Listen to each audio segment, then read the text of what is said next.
Hey, my name is Cubby, and today I'm going to teach you how to achieve the business cut using the Wahl Elite Pro Clipper.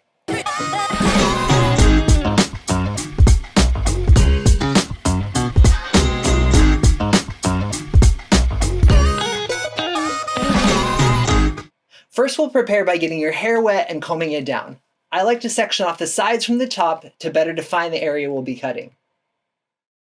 Next, we're going to get all your gear ready. You're going to want to make sure that your blades are oiled and that your Wahl clipper is plugged in.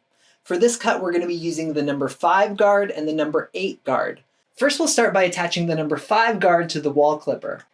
And using an upward rocking motion, begin your cut in front of the ears and slowly work your way through sections 1, 2, and 3 of the head and blending as you go. Section 1 is going to be just above the neckline. Section 2 is the middle section just above the ear and all the way around the head. Section 3 is going to be just above Section 2, between the middle section and just before the top. Now that we've cut all the way around here, next it's time to cut the top. I'll use the finger over clipper technique.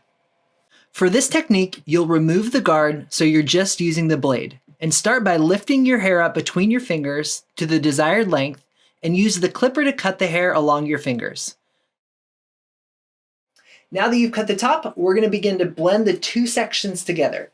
You can do this by taking your number 8 clipper guard, or depending upon how long your hair is, you can go back to a number 5 clipper guard, and with a slow upward rocking motion, you'll move up towards section 4 and pulling away quickly to help create a nice well-blended side.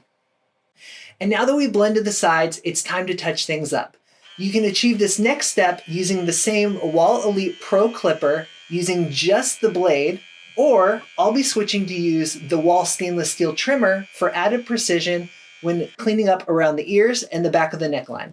To finish it off, we're going to take 2 dabs of the Wahl Hair Pomade to work it through my hair and hold it into place.